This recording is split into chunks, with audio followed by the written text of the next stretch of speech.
Arc Raiders and just Embark Studios proved everybody wrong.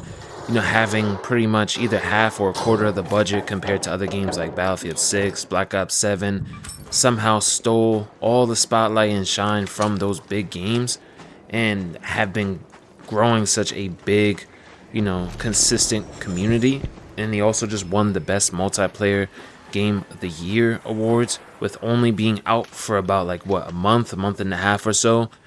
The reason why that's very impressive is in this game industry, optimization and a lot of those things don't happen until the first couple months of the game, and that's kind of been a regular thing. Unfortunately, in this day and age, we got Unreal Engine games. Ironically, this is an Unreal Engine 5 game. So the fact that it comes out this optimized day one, pretty much polished, I mean, it had some multiplayer PvP, exploits that were fixed. But besides all that, it was a perfectly running game. So, it just shows that a lot of these developers are just really lazy and they just check off a lot of boxes with Unreal Engine. But, I definitely think this deserved a video in its own right.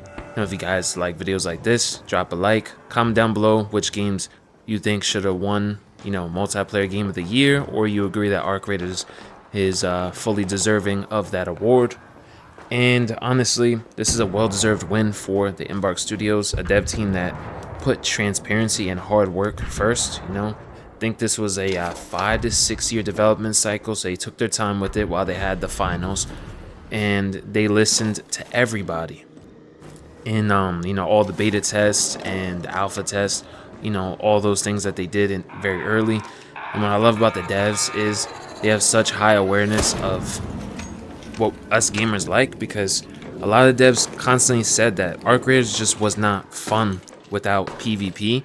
When it was just a PvE only game, they found it very boring. And a lot of companies, like he said, would just rush it out and just throw whatever they got out there and they just hope it stick. But they took more time, they added PvP, and they made one of the best multiplayer games to come out in a very long time. Even Escape from Tarkov, and another extraction shooter that was very big in this genre, didn't even see half the success that Arc Raiders did. So, my god, it's very shocking. I saw this game like when it first came out. I was just very skeptical on it. I wasn't sure if I was gonna like the loop, especially losing everything. Like, I'd never played Tarkov. The closest thing I played to a game like Arc Raiders was Tom Clancy The Division 2, and in that game, like, if you extracted some high value guns, you pretty much kept them forever. There's no durability on them. There is nothing like that. So, you never really felt that full risk of losing everything, because like once you've had whatever items you want extracted, you pretty much keep them forever. So, for me, I just wanted to make a video just explain how they did it. And it's more simple than you may think, because a lot of these gaming companies just make it a lot more complex than it has to be. Sometimes just listening to the community and what we want and fixing things very quickly is simply the best way to do it. And taking your time, not rushing for quotas, or, not rushing to, fill a certain budget that the shareholders want. You know what I mean? That's why the Embark team left EA DICE. They were making pretty much all the Battlefields back in the day, and they wanted to make different games, like the finals, like Arc Raiders, but EA never let them branch out. Even though they were making great Battlefields, they just forced them into this, you're only making Battlefields, and that's gonna be that. They made their own company. They took a bunch of devs that felt the same way and created two of the best games like we've seen in a minute. I mean, the finals is very popular among its base. I don't think it got as big as Arc Raiders, but I could respect the game. It's not for me, but I could respect it's a great game, and it's very ambitious and very different. I can't really explain a game that's like really like similar to the finals, but I think one of the first ones is the sound design, and that's because they made some of the best Battlefields that you guys probably played before, the earlier Battlefields. And with that being said, like, from hearing Arc, hearing the armor pop, I mean, the explosions, the Rocketeers, the Bastions, the Matriarchs, the Queens, and hearing how, unique and terrifying they sound as you get to more, higher level Arc, or, the bigger arcs. The Bastion just sounds like devastating when he's just, shooting those, machine guns. It just, lights up pretty much like what, like half the map. I almost feel like I could hear them across the whole map. That pretty much goes into the next point, where it's the level of immersion. So the immersion's coming from, like I said, the sound design, the arc, and also the PvP element, because not only do you have to worry about arc, but you also have to worry about other players trying to, you know, take your loot, ambush you, or maybe they're waiting for you.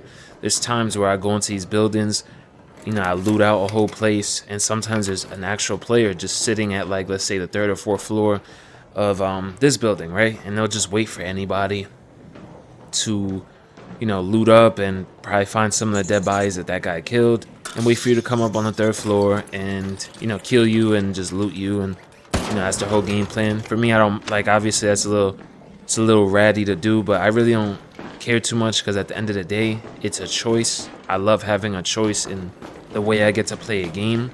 I get to play it like a PvE game if I want. I could play it where I can go out and just kill everyone, take their loot. I can extract camp. I could do whatever I want.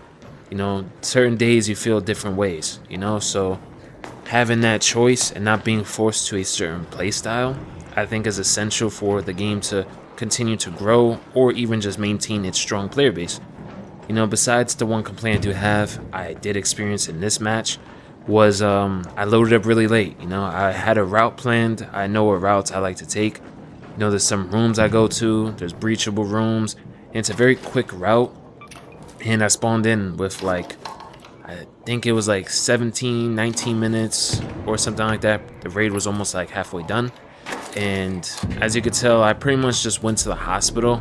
I spawned next to it, and I was like, I might as well just look for leftovers. There's nothing else I could do, because I ended up finding a good amount of stuff, to the point where I did sell out for, like, I think maybe like 10k. So at least I got something out of the run. But at the end of the day, it's very frustrating, because, you know, what if I had like a Bobcat 4 with a gold stock, you know, and I'm just risking it for scraps of nothing for the most part. But also, another part of the immersion is the arc's ability to be pretty much more lethal than even players are. So, you know, like a Hornet and like a Wasp or two could just take out a fully kitted player like nothing. So having that level of immersion and that level of difficulty to be able to traverse the environment because of the arc, and, you know, other players seeing you and maybe trying to set up an ambush, and you making noise every time you shoot an arc, you always gotta worry about, is there a player upstairs that just heard that and they're trying to come down and kill me, or people in nearby buildings. Things like that will definitely go through my head, and it makes it very immersive. I've never felt a game with this level of intensity, and I just love it. They're very quick to fix exploits, listen to the community. I understand all bugs can't be squashed in the matter of days, so they fix it as fast as they can. I played a lot of other games. It takes them like 3, 6, 7 months. Sometimes they don't even fix them, so, you know, hats off to them for the transparency and fixing things very fast. And again, the main point was they make the game accessible to everybody. So a casual person that plays once in a while, you know, you got the free loadouts. It's just fun for everybody. And then you're gonna run into people that are friendly and have all the good stuff, and they can help out the newer players. So, but then if you're a PvP player, you can also, you know, run Stella Montez, run some of these higher loot value maps, and just have fun and kill people. You know, you do whatever you want. It attains to both crowds, you know, the casual crowd and more the hardcore extraction shooter crowd. So I think they've done a spectacular job on this game. I think it's well deserved that they won, you know, multiplayer game of the year. But most importantly, let me know your thoughts down in the comments down below, and more